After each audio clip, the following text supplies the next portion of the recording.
It's week 14 of A Year of Wisdom. Let's get to reading.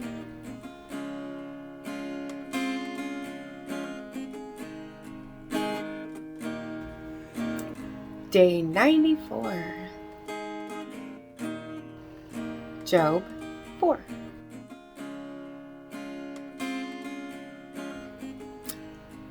Then Eliphaz the Temanite answered, "If one ventures a word with you, will you be offended?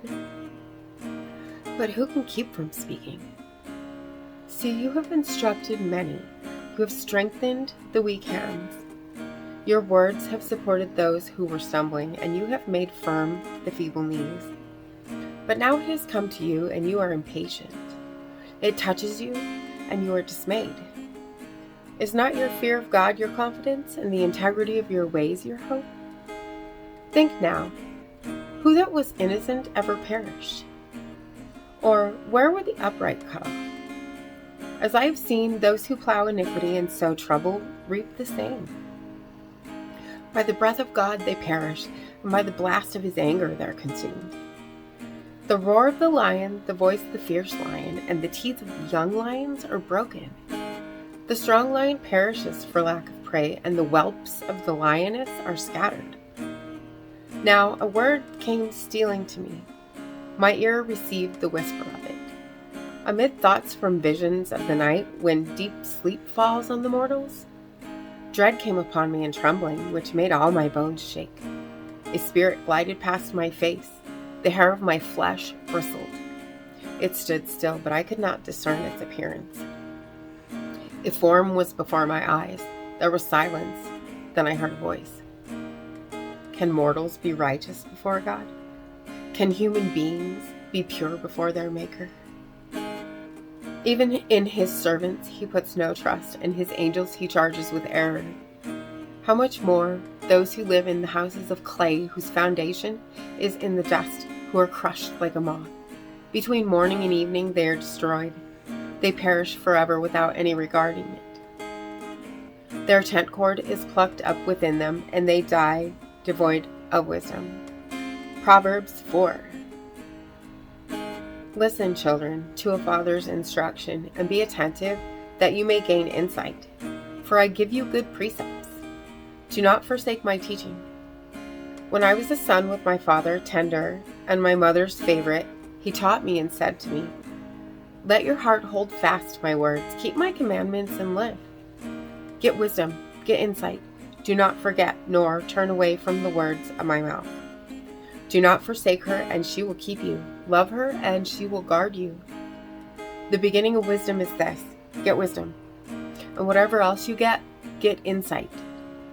Prize her highly, and she will exalt you. She will honor you if you embrace her. She will place on your head a fair garland. She will bestow on you a beautiful crown. Hear, my child, and accept my words, that the years of your life may be many. I have taught you the way of wisdom. I have led you in the paths of uprightness. When you walk, your step will not be hampered, and if you run, you will not stumble. Keep hold of instruction. Do not let go. Guard her, for she is your life. Do not enter the path of the wicked, and do not walk in the way of evildoers. Avoid it. Do not go on it. Turn away from it and pass on. For they cannot sleep unless they've done wrong. They're robbed of sleep unless they have made someone stumble. For they eat the bread of wickedness and drink the wine of violence. But the path of the righteous is like the light of dawn, which shines brighter and brighter until full day. The way of the wicked is like deep darkness. They do not know what they stumble over. My child, be attentive to my words. Incline your ear to my sayings. Do not let them escape from your sight.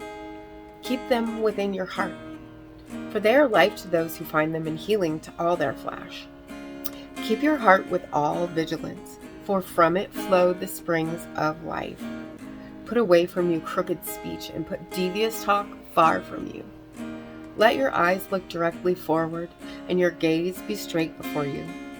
Keep straight the path of your feet, and all your ways will be sure. Do not swerve to the right or to the left. Turn turn your foot away from evil. Ecclesiastes 4. Again, I saw all the oppressions that are practiced under the sun. Look, the tears of the oppressed, with no one to comfort them. On the side of their oppressors there was power, with no one to comfort them. And I thought the dead who have already died more fortunate than the living who are still alive. But better than both is the one who has not yet been, and has not seen the evil deeds that are done under the sun. Then I saw that all toil and all skill in work come from one person's envy of another. This also is vanity and a chasing after wind. Fools fold their hands and consume their own flesh. Better is a handful with quiet than 2 handsful with toil and a chasing after wind. Again, I saw vanity under the sun, the case of solitary individuals, without sons or brothers, yet there is no end to all their toil, and their eyes are never satisfied with riches. For whom am I toiling, they ask, and depriving myself of pleasure? This also is vanity and an unhappy business. 2 are better than 1 because they have a good reward for their toil. For if they fall, one will lift up the other. But woe to one who is alone and falls and does not have another to help. Again, if 2 lie together, they keep warm. But how can one keep warm alone? And though one might prevail against another, 2 will withstand one. A 3-fold cord is not quickly broken. Better is a poor but wise youth than an old but foolish king who will no longer take advice. One can indeed come out of prison to reign, even though born poor in the kingdom. I saw all the living who, moving about under the sun, followed that youth who replaced the king. There was no end to all those people whom he led. Yet those who come later will not rejoice in him. Surely this is also vanity and a chasing after wind. And as always, thank you so much for being here today. Don't forget to hit subscribe if you haven't already. And my See you tomorrow. heart is worry-worn. Maranatha. I know without a doubt you'll carry me out of the storm. I'm standing at the crossroads. I'm lost without a clue. I need a big pink neon sign to show me what to do. I thank you, Lord.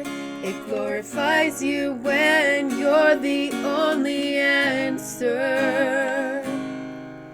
I praise you, Lord, for holding what's too much for me.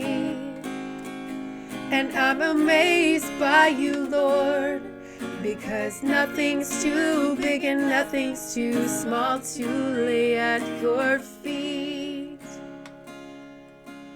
I want to thank you, Lord, for believing in me.